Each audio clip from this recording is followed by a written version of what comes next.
everyone, and welcome back to another episode of the Public Opinion Show with your host, Pam. And look who I have back with me is Vanetta. Vanetta is back again. I have convinced her to be on the show again. And well, actually, she's on the show because I'm doing a series about voting. And last very important. Which is so important. And can you believe we are down to like just days away from what everybody is dubbing as like the most consequential election of our lifetime. It truly is that. It's just, I feel like I've been living through so many historical things. I mean, the pandemic, we 9/11, insurrection. All kinds of things. You're right. But grandparents. Yes, all of that. But so the first show we did was about just voting readiness, making sure, do you have a voting plan? Mm-hmm. Do you know where you're going to go voting? Do you know the important dates? Do you know when early voting ends? Do you know all of that? I thought was very important to talk about. And then the show after that was about just maintaining your mental health during this very contentious election season. And it has been every day something else is coming out. Something drops. Something different else every day is coming out. And you do worry about getting caught up in your emotions with this election.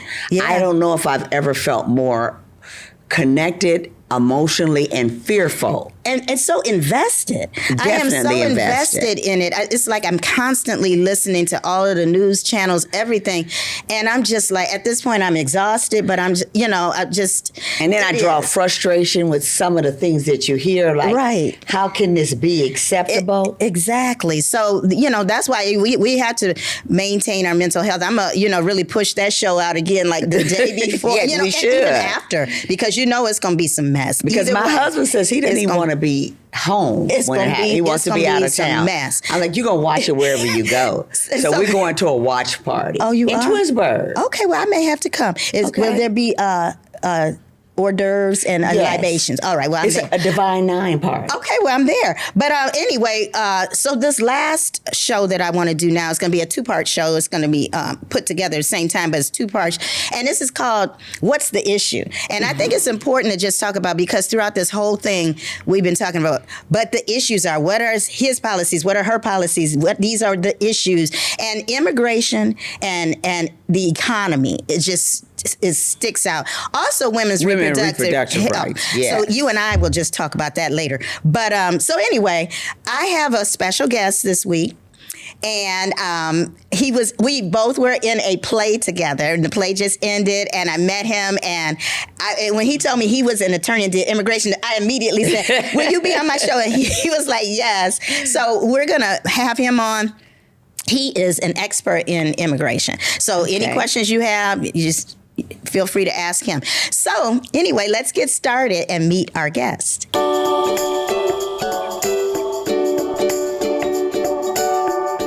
Let's meet Michael Sharon. Attorney Michael Sharon is a retired immigration attorney who practiced in that field for over 35 years.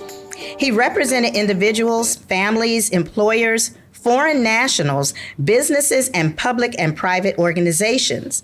He was regularly named as super lawyer in the field of immigration law and had the highest ratings possible with attorney rating services such as Martindale-Hubbell and AVVO.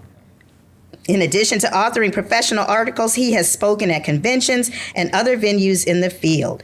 Insofar as he has retired from the practice, he cannot give legal advice, but he certainly can give us a lot of information.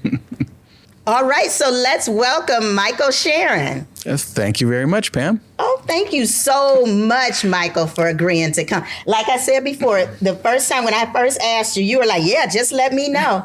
And I was like, well, there's my immigration person. And you know what? This is such a hot topic. Mm-hmm. It's so important. Even more this week. Yeah. Oh, my God. Yes, even with a lot of stuff that has happened. So what we're going to do is that we're going to dive in. But first of all, this would not be the public opinion show if we didn't have a public opinion question of the week. Okay. So the public opinion question of the week is, what are the main issues surrounding immigration? And I'm just going to give me an overall, like 2 minutes, and then we're going to talk about this. Okay. Immigration and this isn't news. It's old. It's a broken system. You've heard that. Everyone says it. It's a broken system. And one of the main reasons it's broken is it's kind of a hodgepodge. In a democracy, you have laws that are passed, and then laws get changed, and then things get added and deleted, and there's special interest groups. And throughout time, the immigration law, which was set up in one way, has been changed and revamped, and everything has been done to it. So when there's one issue that comes up, there's going to be some knee-jerk reaction, and Congress is going to pass something because someone was pushing their side. And the net result is we've got, like, it's a Frankenstein monster, because it's got all these different pieces and parts all sewn together, and they don't work together real well. And there's no real comprehensive overall immigration strategy. So it's kind of like if you imagine going into the kitchen and making a meal where you just find whatever's around, and if someone brings in an extra piece of meat, just throw it in, and it could be rotten meat, it could not fit well with the recipe, it just doesn't matter. So it's really uncoordinated, and then in addition to that, it's really slow. The things that need to get done don't get done quickly because either they require time or they require money, or both.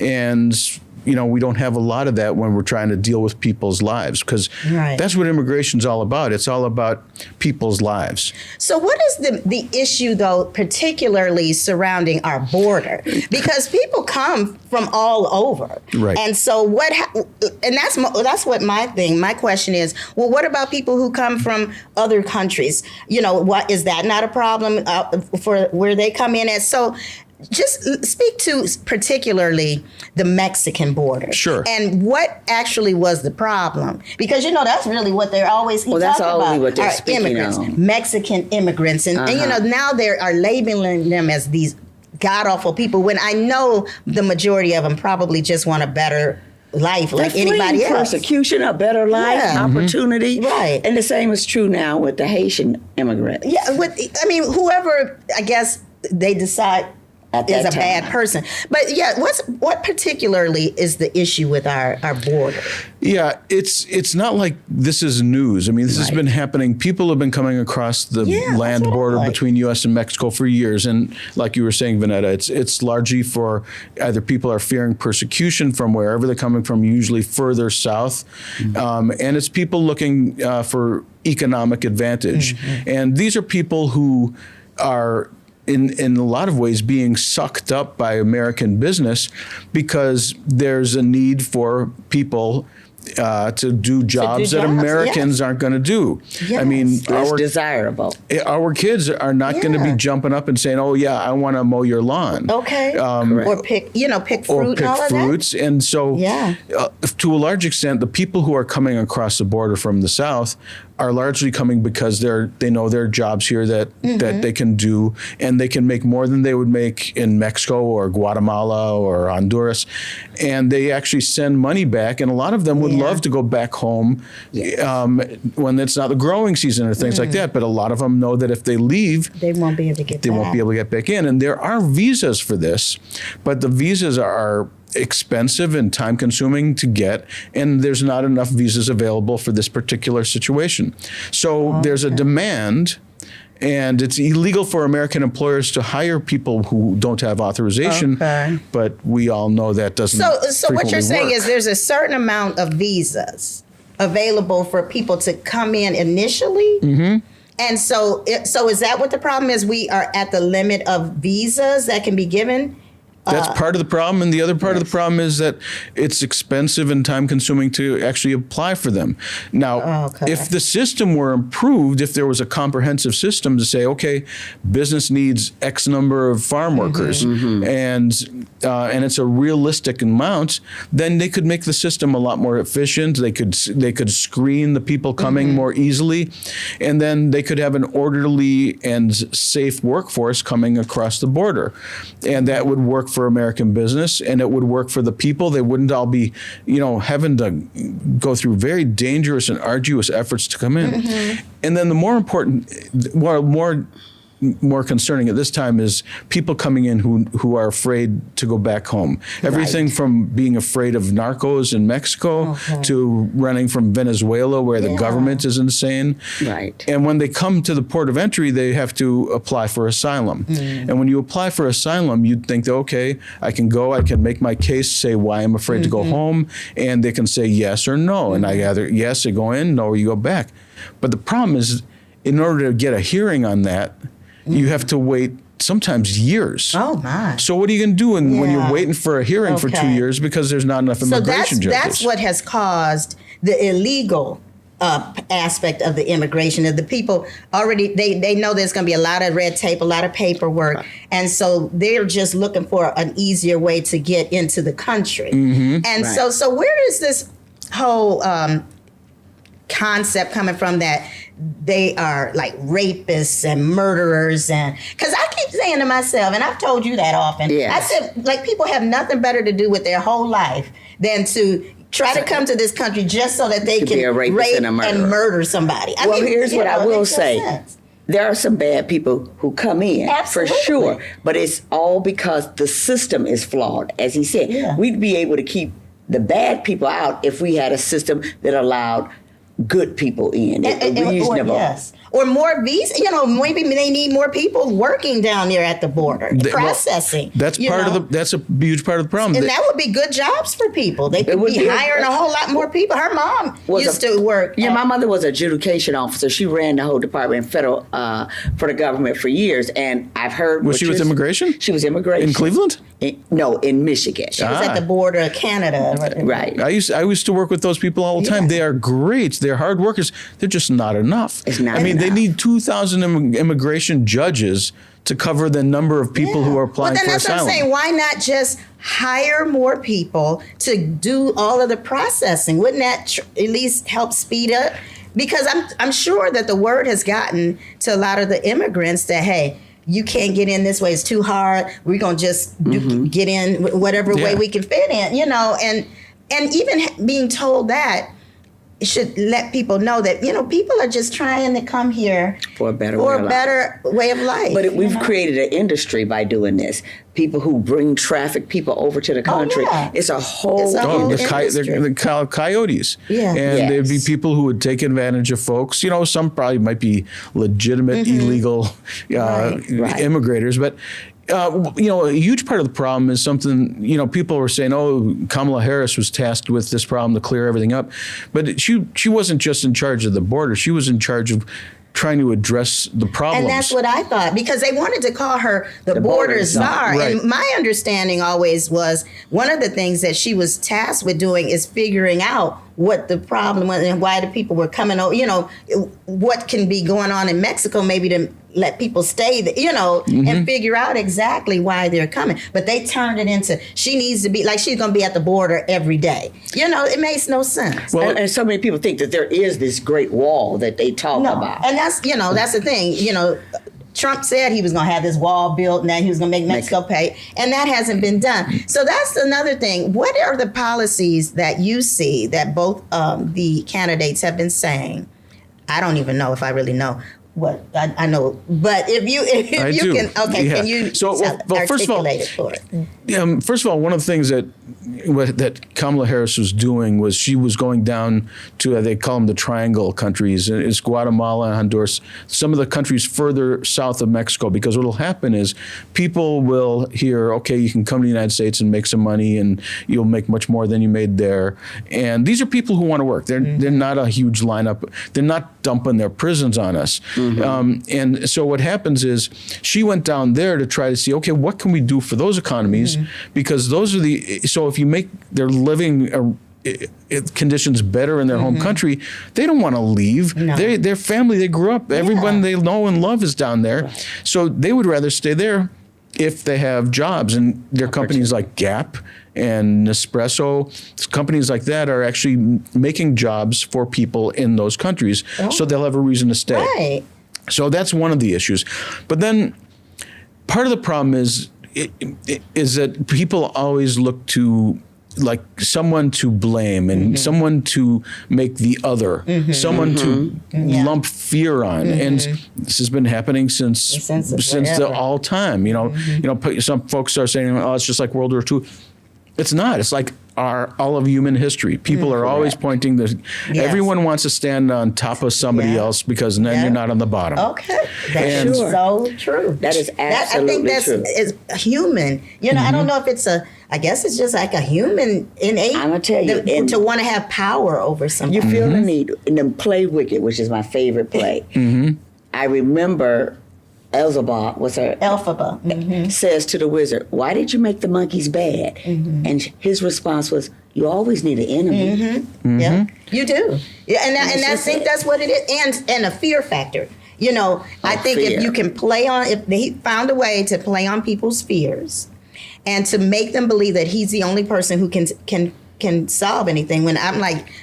Where is the memory? I mean, he didn't do what he said he was going to do before, but I don't know. And that's not to say that Harris has it all tied up. But what can you tell us a little bit, if you know, about this bill that was kind of like dead in the water? Well, one of the things that Trump wants to do is really crack down on immigration, and he's been saying things like mass deportations, millions of people that they're going to round up, which first of all is incredibly expensive. Second of all, where are you going to put them? That's a hard situation, and at the end of the day.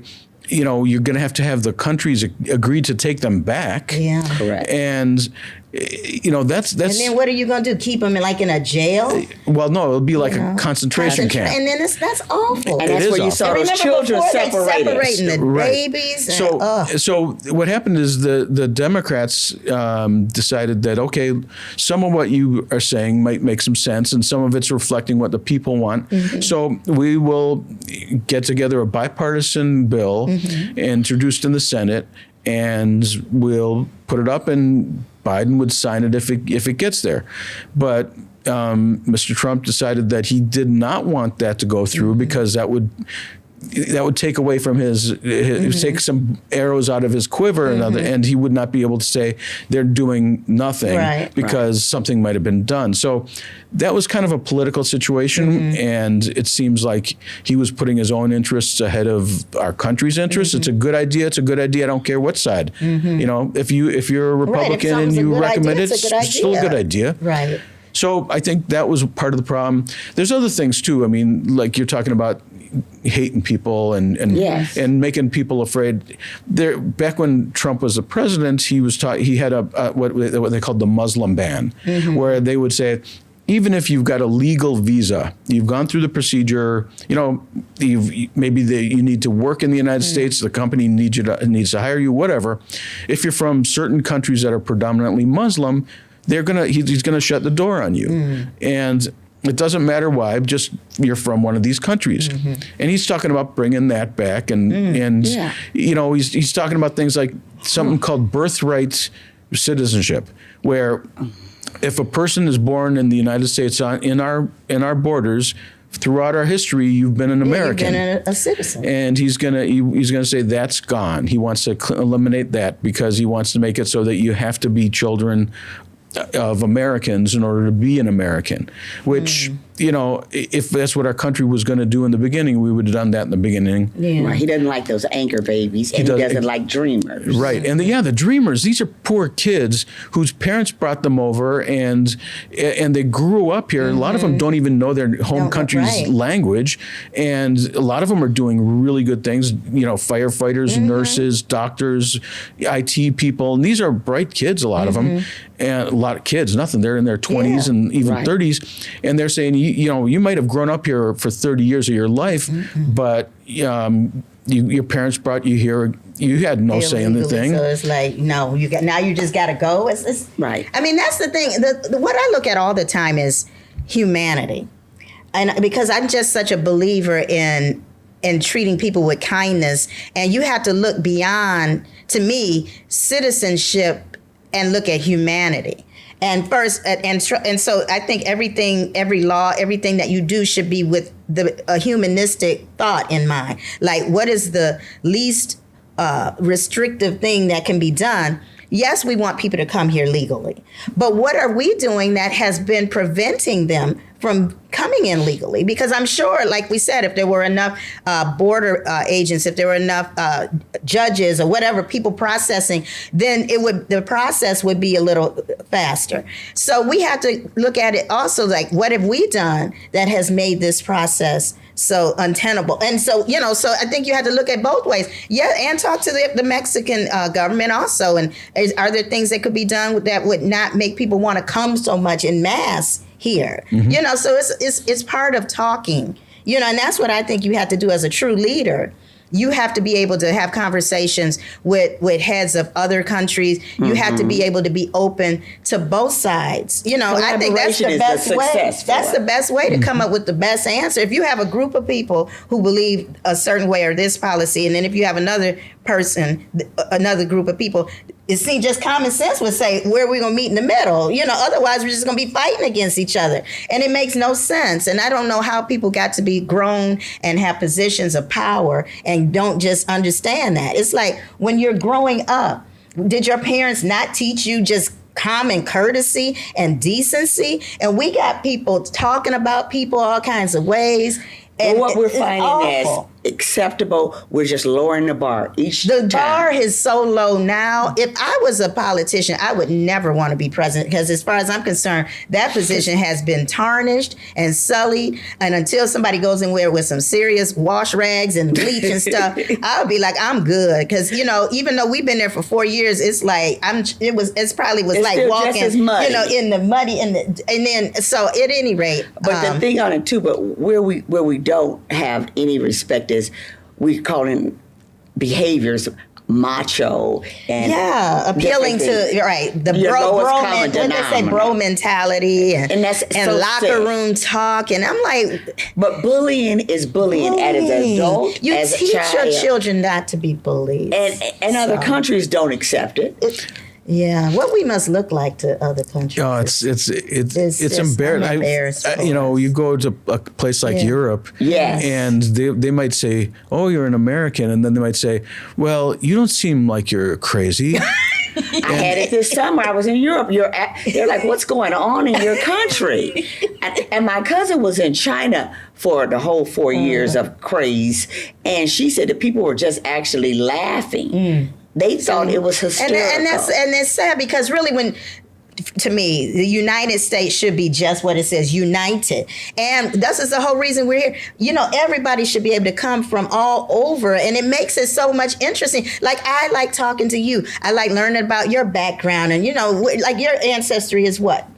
I was born in the United States, but my father was born in Israel back when it was Palestine. Right. And, I've got Russian and Polish and in that's me. what makes it interesting. Your culture that you have learned. I so enjoy learning about other people's cultures. Oh, yeah. And, I'm down for anything. I sure. love every holiday. I like trying every food, because I just think that's interesting, and that's how you make this but that's how you grow. Yeah. Like, I raised my children in a very Jewish community. So learning about Hanukkah and but I love it. Yes, right. And I work in an organization that is very Jewish led. So I know my holidays. I look at the calendar, Rosh Hashanah. I know what not to do in the beginning of the new year. And also I follow these things, and I feel like it makes me a better person. Mm-hmm. And I'm going to tell you, my daughter lives in LA, in California. So I go to California a lot. I was just there this last week, and I'm gonna tell you, those Mexican people are hard-working people. Oh. Okay, they work hard. They are willing to help. I found most of them to be extremely nice and helpful, and they're always just very kind. And California is a progressive state. Well, yeah, that is true. But I just wish other people could have that experience. Well, Pam, what you mentioned is it's important to understand, because I think people are people, and they're going to be. It doesn't matter where you came from or what color your skin is or who you worship. Mm-hmm. If you treat people with respect, mm-hmm. If everyone followed the golden rule, mm-hmm. we'd all be in great shape. If you didn't focus on hating and instead focused on positive things. Mm-hmm. Everything would be much better. And I think that's how it used to be, but I think we've gotten away from that. Mm-hmm. And as a result, I think our country's maybe in a little bit worse place than when we were kids. Yeah. For sure. But and the things that we've achieved, and some of the things they're trying to walk back is just a regression. It's not making anything better. Well, the whole idea of like immigrants not being good. First of all, unless you're a Native American, we're all immigrants. We came in. My ancestors. You were cast. Yeah, you were involuntary. They were volunteer. Yeah. Right, but that's still, what I'm saying. Everybody. So that's what I don't understand. Nobody has actual ownership of the indigenous people do, and they were the most disenfranchised group of all. Pretty much. But so at the end of the day, I mean, we are a nation of immigrants. You look at some of the biggest, best companies. You look at some of the greatest craftspeople. You look at some of the kindest, wisest, greatest people in our country, and guess where they came from? A lot of times they weren't born here. Yes. Mr. Musk, who went from thinking that Trump was an idiot to now jumping up and behind him. He's his biggest cheerleader. I know. He was born in South Africa, and 10 minutes ago he was all about electric vehicles and solar power, and I'm just not understanding some of that stuff. Well, I work for an autism organization, and he came out and said he had autism, which I believe he has something far greater than autism. Maybe. No, mental illness. Okay. And the stock went down in his company when he made that announcement. And I wanted to say, it's not autism you're looking at hatred. Yeah, I don't know. It's a lot of things that I just don't like what I see. But I love the song in Pocahontas about painting with all the colors of the wind. He said you can own the earth, but still all you'll own is dirt until you can paint with all the colors of the wind. So that's what we have to get back to. Well, that's what immigration is about. One of the reasons I believe we have the best country in the world is because we are probably the most diverse. We are theoretically the most welcoming, and I got news for you. During my career as an immigration lawyer, I would love the fact that we were stealing the best and brightest minds. I would love the fact that we were keeping families together and giving them a chance to grow without limit. It doesn't matter. I mean, it matters, but wherever you were born, whatever your parents did, you can excel in the United States more easily than almost any place in the world. Correct. Yeah, and that's true. That's what makes us wonderful, in spite of everything. And I think we're all going to end up coming together. I believe that. I'm an optimist, and I just believe that. But Michael, I am so happy that you came. Is there anything you just want to say to the audience, if so you can talk directly to that camera, just to us in closing? Well, first of all, I really appreciate you giving me the chance to talk with you about the subject. Immigration is important, but what's more important are things like the economy. More important are things like people's rights. What's more important are things like treating people with respect. It doesn't matter if you're a Republican or a Democrat. It doesn't matter what your colors or your religion are. It matters that we're all people, and we're all working towards the same goal of making this country a good place to live for ourselves, for our kids and grandkids. And, respect for other people. I think that's what it's all about. That's what it's all about. Well, thank you so much. And get out and vote. That's right. Yes. Vote.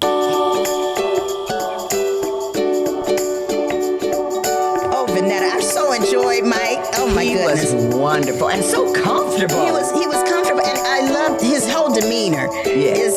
He just has a kindness about him. I think I would, if in need of a immigration attorney, I would have picked him for sure. Oh, yes. I mean, he broke it down, but he looked upon it. He said what was wrong with the system. But that's what I like. His honesty. Recognize there is a problem. There are flaws. But let's try to find the best, most human way of dealing with it without separating families and throwing people in concentration camps and all of that type of thing. Well, versus seeing everybody as bad. If they're not you, they're right. bad. And see, we have to get away from that. We have to. And we have to teach that to our children. And I would think that people would be teaching this to their children, but I don't know. But now we are going to move into, because like he said, there are a lot of other issues out here for sure, that are important. And one of the biggest ones is the economy. Some people are willing to just still vote certain ways because of the economy. And so, I have our friend back, I don't know if you remember her, if she was on Yes. the okay. Well,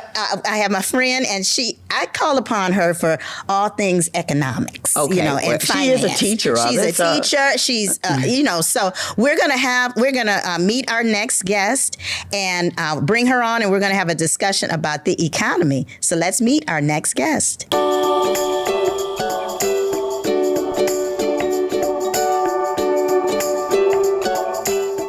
Angela Harrell. Angela is a teacher through and through. She has spent the last 26 years teaching math at Shaker Heights High School. She is so grateful that she has had the opportunity to help develop a financial algebra course in which she teaches seniors everything about finances that you wish you would have learned in high school. Additionally, Angela is the director of education of an investment community where she educates the community on investing in the Forex, crypto, and stock markets. Her passion is to help women to become investors. All right. Well, thank you, Angela, as always, for agreeing to come on. And she can come in a pinch. She is, I'm telling you. She's in a thrill mode. Are you thrilled? Oh, yes. Oh, I am so happy. Angela, and everybody should be so lucky. Angela had just met two of people who are like not idols, but people that you Superstars. Okay. And you actually had these people on your vision board. So I'm so glad that you were able to meet them. Yes, awesome. Yes. You were just shining like a little tween girl. I mean, shining, just so shining. excited. Like people had people on their vision board, like superstar, like, to go to a concert and Usher and stuff. And I had, the guys from Earn Your Leisure that talk about investment and talk about. That's what you do. That's what, And they're very impressive. That's how I felt. I felt like I met Beyonce. Right. Well, you know what? We're going to be. Oh my God. Single lady. Okay. But whatever floats people's boat. But we are going to talk about and have our discussion about economics. And this is just kind of a general question, that I'm going to ask as a public opinion question of the week. And that question is, what are the biggest factors that are affecting our economy today, and how can they best be addressed? Well, I'm going to say that just people always think about like, oh my gosh, the price of, going to the grocery store costs more. Price of going out to eat costs more. The price of, going on a vacation with your family costs more. And I can tell you, it's just going to keep going up. It's no way around that. Like once prices go up, they don't come back down. And but unfortunately you can, when you go to your job and they're negotiating whatever your raise is going to be, it is not going to equate to how much things are going up. And so I don't care who's in office. I don't care what happens. I mean, if you think about, I always tease my candy, like we used to be able to get penny candy. And that's the thing. We used to be able to get things always were cheaper. Right? I think even just going to the grocery store and like getting a little candy bar, right? They used to be 50 cents. Now they're talking about $3. So it's just going to keep going up. So you have to look at, and I always, say this, you have to be the CEO of your household. Okay. And you have to figure out like, how am I going to best move this company? And that's your family. And so, and how is that going to, how is that going to happen? And you have to participate. You have to participate in the money growing process. And you can't let it be somebody else's responsibility for your family to get ahead. I'm glad you said that because I think some people don't understand simple economics. What drives it? Like, just explain that, like supply and demand. Those are the things that make costs go up.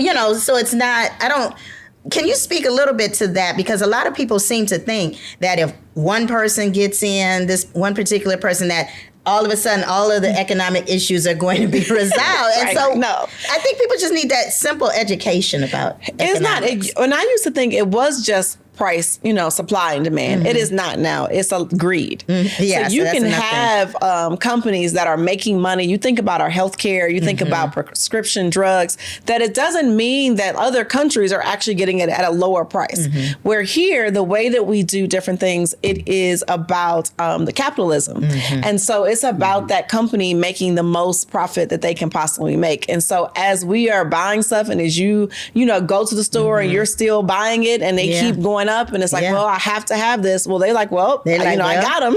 Right. As long as we keep buying it at these prices. As long as we keep buying at the prices. And their salaries continue to go up. And their salaries continue to go up. The laborers continue to go down. Right. And that's not going anywhere. It's not, it's not, I don't think that's changing. That's how we operate. And it is sometimes unfortunate, right? Sometimes unfortunate, but if you were the business owner, maybe it's not, right? I mean, I'm saying if you were the business owner and you were selling an item and then you could offer more for it and people would buy your items, you'd be like, oh, that's a successful business person. But then when you're looking at it across globally, you're like, oh, they're greedy. They're taking money from us. And it's just that we have to have more people that are participating in this. And then they will say, no, you know what? We're not going to buy that at that price. And then that price would have to come down. Yeah. Right. And so what needs to be done then?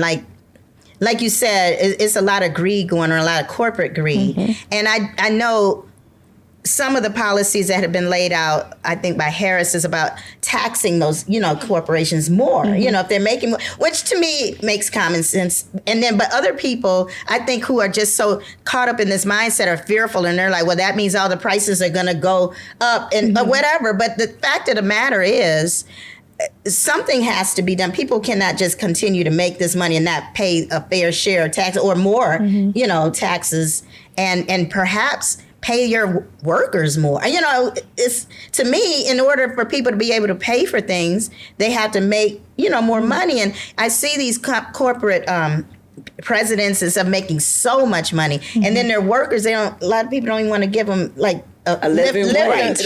Right, doesn't even want to lift up the minimum wage. And so my thing of that is a serfdom situation. Right, it does. It is a very complicated idea. Right? That you have, I think even tax deductions, we think about tax deductions, that you have corporations that come in and say, look, if I come into your neighborhood, then you have to give us a tax break. Right. And so, but then if you have like a mom and pop shop, they may not get the same tax break.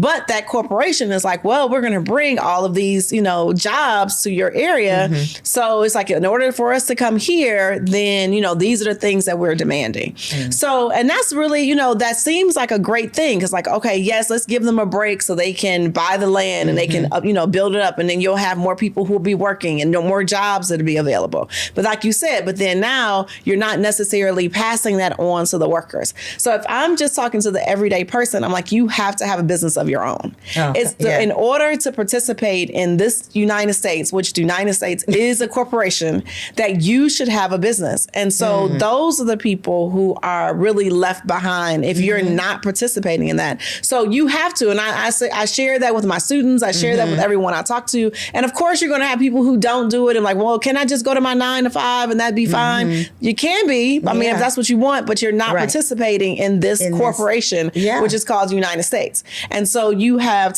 more tax deductions that are available for you, even as an individual. And I think as more people participate, then things will start leveling out because the rules and the tax laws are all devised for people who have businesses. And so I think COVID kind of gave us some more idea like, maybe I shouldn't just have one stream of income. A lot of people were actually forced into being small business owners, when they lost their jobs. A lot of people who, started doing things and they realized, hey, I'm good at this. I'm going to turn this into a business. And speaking about the pandemic, can you talk about, because I think there's a lot of misnomers about the state of the economy before the pandemic, and can you speak about that? Like, for sure, didn't Trump kind of like inherit a kind of decent economy when he became president? Well, it just depends on who you talk to. Well, yeah, but I'm just whether or not that is true. But I think that before the pandemic, we were all kind of sleepwalking. And we were all just thinking that everything is good and everything is fine and, nothing bad is necessarily going to happen. I mean, I think that, the pandemic shook a lot of us up and they started printing money like crazy, just giving money away and having people. So people had sometimes more money than they'd had before. And then now what do you do with it? And you didn't have the people who knew what to do with it.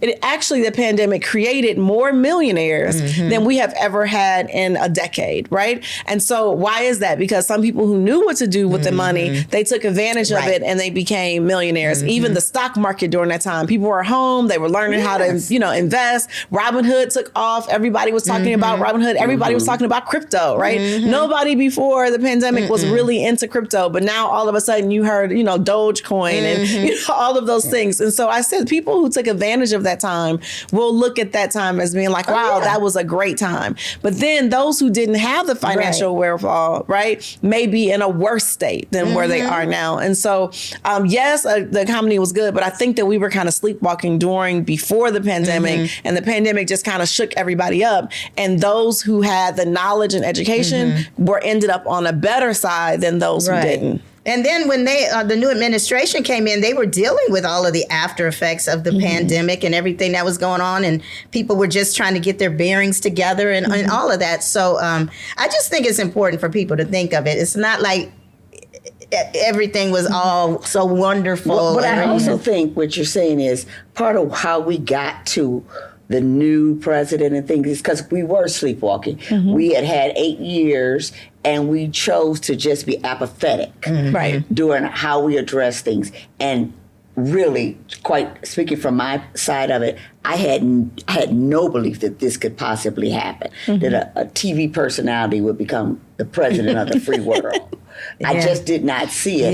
And especially with the things that had happened a few days before the elections, the information that was out. So I just believe it was so much apathy in the country. Yeah, I think I guess that's a good, I think it was, but, I just think right now people need to concentrate on and certainly the economy is important, but I just think that we want to maintain the United States for our kids and everything we've come to know and worked hard for. And I don't know if saying, okay, just the economy is enough to say I'm willing to overlook a lot of other things that may not be the best for our country. To me is a selfish vote. You only can look at when you only look at things that might affect yourself and you don't look at everybody else. And the world around you, because you won't stay rich if there's no other spending. So you have to have an economy that is robust to remain rich. You have to have people have money to spend money. And, it's honestly, that's where I sit too in this is that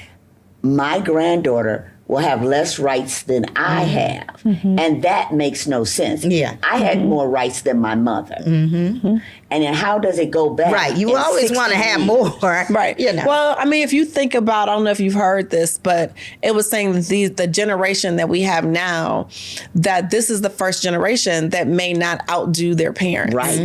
And so, why is that? I mean, there's a lot of maybe different reasons of that, but we've always, been taught that we're going to stand on the shoulders of those before us. And so now you have, I'm thinking about my 20-year-olds, I have 23-year-old twins that, their outlook for finance is a lot more 20-year-olds are living at home. They're not out there trying to, move away from their parents' houses, and their outlook on what their future is, right? I think a lot of our young people are not buying into, the 9 to 5 and they believe that, maybe I can be an entrepreneur or I could do other things or something. An influencer or I can get, on TikTok and make a lot of money, right? Or just, all of these. But it's not really that. I guess that's not really that bad. It's just a different stream of income. Right? It's a different thought process, right? But so few are successful. That's right. But I think it is a different thought process that our young people are having because they're just not buying into the idea of let me go to school and to get into debt to then go and work for someone to then have to pay this debt for the rest of my life. Right. Now, and that's just a new mindset. No. We when I went to school, you got Fannie Mae, and the maximum time you got is 10 years, which most people paid it off in half of that time. Today, it's 30 years to pay it off. And that's setting our young people up. I mean, just priorities are a little different, I think. Imagine you're a new person that wants to be a school teacher and you go to a school that then now you're at, $100,000 something $1,000 in debt, right? And then you are then going to come out and make 40,000. So then you still have to pay your bills. You still have to pay rent. You still have to pay all of these different things. And the money is not there. And some young people are saying that, I would love to be able to do this, but I don't want to spend. This doesn't make any sense, right? And that is something we have to think about. We have to really think about what's happening, because I hear so many young people now in school that they're not looking to the traditional jobs as like a pathway that they want to take. Yeah. Correct. Yeah. And, that's fine. Things, like I said, things change. And probably the way our grandparents look at some of the stuff we do is probably like, well, we would never do that, so things, I don't mind things changing and everything like that, but I just don't want, and I have often said this, I was like, what good is having a financially rich country that's morally bankrupt? And I just think that we still have to make sure that we are maintaining our integrity as a country, and that we can't do it at the expense of just wanting to be rich or just wanting to make money or, the economy. I think that we will lose ourselves and lose our common, what has made our country strong is the diversity. I think that really is where our strength is in the fact that there are so many diverse people with so many diverse backgrounds and thought processes and things that they bring to this country, and the opportunity. This is like you said, this is the country of opportunity where you can come and it doesn't matter where you started. People have become billionaires with nothing. Well, that's the best story. The best story has a compelling beginning. But with this opportunities in the Republican Party now, the poor will only become poorer. They will, the gap between middle class and poor is getting further and further. And that 1% is getting further and further. Right, and that's where education comes in. Because I think that financial education is a piece. I mean, that is what I say, that's my dash, that's my, my life work, because we have to become more financially literate. We have to understand credit. We have to understand debt. We have to understand investing. We have to get that knowledge that's out there. So like even when I was talking to my teenagers just last week, we were doing a unit on banking. And I was saying, it's a difference in when you go to a brick and mortar and put your money in that bank and to when you put your money into an online bank that has a high yield savings. So if I have, $10,000 in, I don't want to name banks, but a brick and mortar bank where it's a 0.01% interest, that $10,000 at the end of the year, they're going to give you $1. Now, what does the bank do with your money? You deposit your money.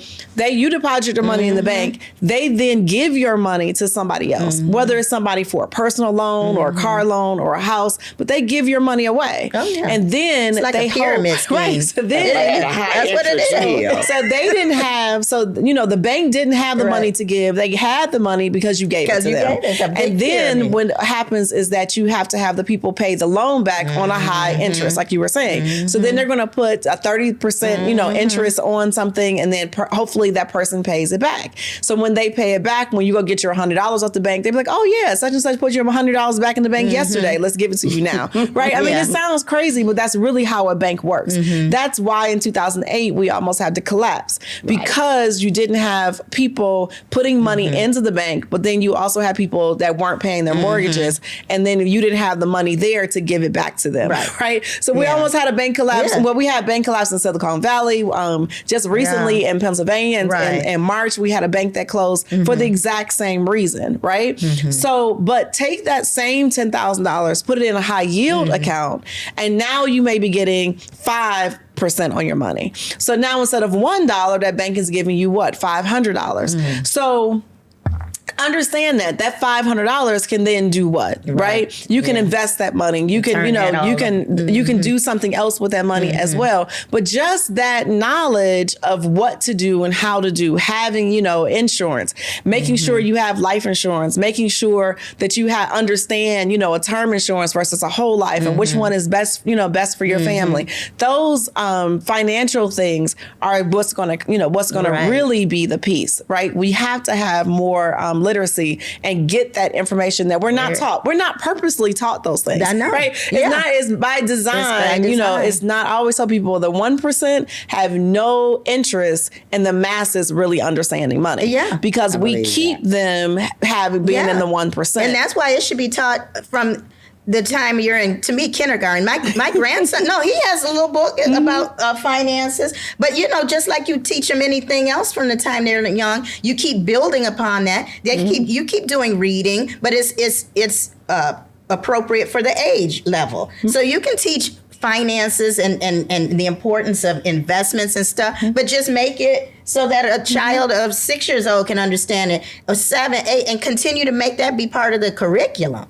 And if it's part of the curriculum, then people won't think it's so daunting, and they won't even want to have anything to do with it. A lot of times people aren't interested in investments because they think that's too difficult. I don't really understand it. I understand going to work every day, making money and paying my bills, and maybe having a little left over to put in savings. But if you don't understand that from the time you're a young child, then, a lot of people aren't going to want to do it. But like you said, I think it's by design. They don't want people to learn everything. No, they do not want it. They're going to be like, and the poor we're always focused on making it through the day. Making money to pay my bills, so I can go to the grocery store and make these people rich. Everybody rich around me, I'm making rich. And in a poor community, your priorities are different. Exactly. And we have to shift that, because we have to know if you only have $1, you a dime of it should be saved. Right. Absolutely. And we have trouble with it. But I do remember, like, in many communities, insurance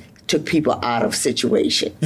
But in communities where you're extremely poor, people don't know to keep insurance. But I can remember my grandmother being extremely wise, always keeping insurance on her children. She said, I don't want her to have to cry 2 ways, because I have to bury him and because my child is That's gone. true. And Absolutely. And I live that one. I keep insurance on my children. People don't realize you can use insurance as a way of of wealth building. Lots of people don't know that. And that's why you think a lot of people, some certain people, they be crying, but like you said, they're not crying all that because but it's the same. It's the same thing too. That if I tell people, right? I tell people who are grandparents and you're like thinking about like leaving your legacy. I was like, don't just leave them money without the knowledge, because if they don't have the knowledge of whatever money and whatever you worked your whole life will be gone within a month. How many of us have we seen these people that blow that is money? so true. But we are coming to the end of our time. I have enjoyed this conversation. I always enjoy having you because I learn a lot from you, Angela. Is there anything you just want to say by way of closing?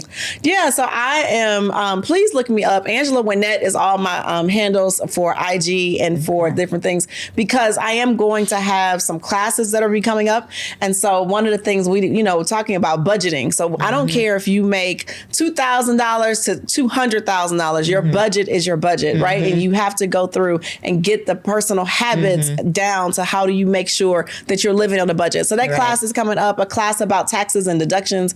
If you have a home-based business in your home, and how can I be prepared for my tax preparer, right? So all of that knowledge around money, finances, investing, please look me up. Make sure that, everybody that's out there that's here, but make sure that you just get the knowledge. That's the best thing I can tell you. Right. Get the knowledge, become the CEO of your household so that you can, live through these times. And just like these big, huge corporations are thinking about their families, you should be putting your family at the top too. All right. I love it. All right. I love it. Well, thank you so much again for joining us. Bye. Bye-bye.